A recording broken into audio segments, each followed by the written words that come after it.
know that over 100 million gummy bears are made every single day? That's enough to circle the Earth twice. However, beyond these playful shapes and shocking stats, there lies a surprisingly human story. From the sticky, molten mix that mirrors the composition of your skin to the intricate molds that are designed with surgical precision, gummy bears are well-thought products. What secrets do these tiny treats hold? And how do factories craft billions of them without missing a step? Let's dive into the astonishingly complex world of gummy bear creation. Gummy bears are fruit gums with the shape of a bear and are about 2.1 centimeters in size. The Gummy Bear series in the 1980s made these snacks an apple of everyone's eye, and their popularity skyrocketed among every age group. The theme song is still in the ears of fans and innocent kids who now have grown into adults fighting half-life crises. The great success of the series is that it is still relevant among kids today, when they have access to all the content in the world.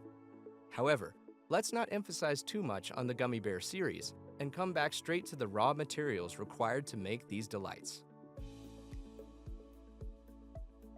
The core ingredient we use in gummy bears is gelatin. It gives the candies their unique gummy character, because gelatin is a protein derived from animal tissue that gives thick solutions of gels when placed in water. Expert industrial chemists know this very well, and they use it in appropriate concentration, which forces the gel to take on the texture of chewy, gummy candy. The best part of these gels is that they are thermoreversible. That means they get thinner on heating. This is how gummy bears have the iconic melt-in-the-mouth character when you put them on the tip of your tongue. Both the texture and amount of time a candy takes to melt in the mouth are controlled by the amount of gelatin chemists use in the recipe. As gelatin is a tasteless and odorless protein, it has to be complemented with sugars and flavors to invite the kids for this candy again and again. Industrials use fructose when they want to make gummy bears extra sweet for kids, and use sucrose when they are making gummy vitamins or snacks for adults. To prevent the crystallization of these sugars, corn syrup is used. Corn syrup also adds body to the candy, maintains moisture, and keeps the costs lower.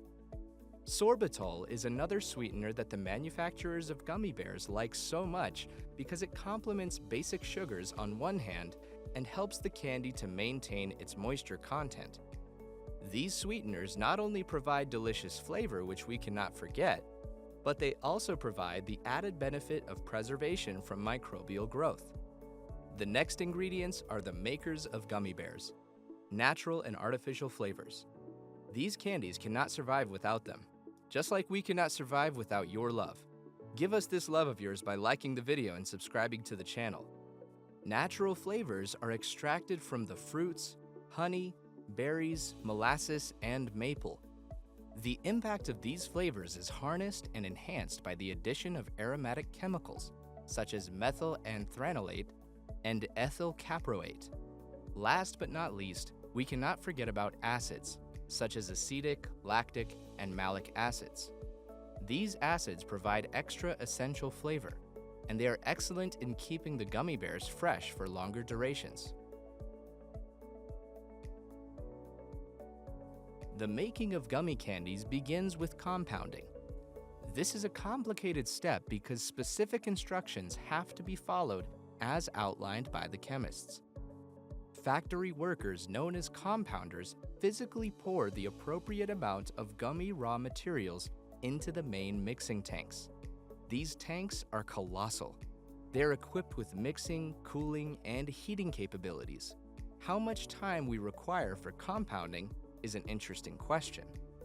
The quantity of a batch is an important factor regarding the time. The more the size of the batch, the more time it will take to mix. So, all the raw materials will be in the tanks for 1 to 3 hours. When the batch is done, it will be sent to the quality control laboratory to ensure that it meets the required specifications. Once the compounding has been done and is passed the quality control test, It will either be pumped or transferred to a starch molding machine, known as Mogul. Mogul is a giant complicated machine that has 4 parts. First, stackers, which take raw materials. Second, Starch Buck, which we will explain in a while. Third, depositors, where all the packaging happens. Fourth, stackers again. These will take the end product out of the machine. This machine performs various functions required to mold a perfect gummy candy. It is also called a starch molding machine because this stage is all about starch. In this machine, starch has 3 purposes. First, it prevents the candy from sticking to the candy molds, which allows easy removal and handling in addition to saving the raw material. Second, it holds the gummy candy in place during the drying, cooling, and setting process. Finally, it absorbs moisture from the candies to give them proper texture. The previously filled, cooled, and formed candy will be stacked in trays at the start of the Mogul. These trays will be removed from the stack and placed along a conveyor belt into the next section of the machine called Starch Buck. The next step is to remove all the extra starch we have used in the gummy candies to get our desired results. When the trays enter the Starch Buck, they will be inverted and gummy candy falls into a vibrating metal known as sieve. The vibrating action of the sieve will make the starch dance and steadily remove all the extra amount that adheres to the gummy bear. After this removal, the rest of the trays will move along the conveyor belt and be transferred to other machines where they can be decorated further and placed into the signature packaging. The removed starch is not a waste product, and it will be reused in the process. Just like other episodes you have watched on Inside the Making, nothing goes wasted in the industry. This removed starch will be cleaned and dried. If it has totally changed the shape, it will be reconditioned. Once it is dry and has gone through all the checking, it will go back again at the start of Mogul and be used as an agent to give gummy bears their true essence.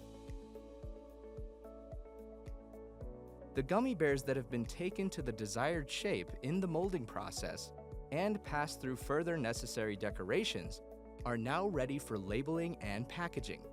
The depositors will receive the trays along the conveyor belt, ready to be packed. The trays will move on the printing table where a board that has the inverse of the mold printed on will press the starch down so the mold will have an indent in it.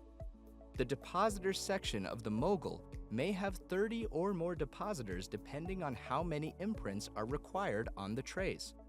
In more modern depositors, the color, flavor, and acids can be added to the gummy base right in the depositor. This allows industrials to speed up the process significantly by making different colors and flavors simultaneously.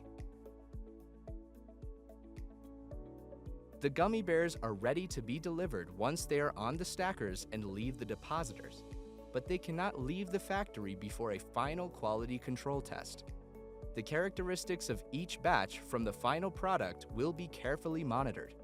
Quality control chemists and technicians will check the physical aspects of the candy, which include flavor, texture, and appearance on the touchstone of a standard sample. The abstract characteristics such as taste, texture, and odor will be scrutinized by sensory panels. These are groups of people who are specially trained to notice small differences and enhance the product's authenticity. Once the panelists are sure about the consistency of the product, these newly made batches will be given the green signal to spread happiness on the faces of kids from America and all over the world. Do you remember the taste of your first gummy bear, or the one who bought it for you? Gummy bears have always been the top preference of kids since the 1980s. Modern industries are now making gummy vitamins as they know that the first generation of kids who were fans of their gummy bears need vitamins in their lives now. Let us know in the comments if you want to know what pharmaceutical practices are required to make these essential parts of modern life. Before we sign off, Hit the like button and subscribe to the channel. Last but not least, don't forget to share the video with your gummy bear partners, as sweetness multiplies when shared with loved ones.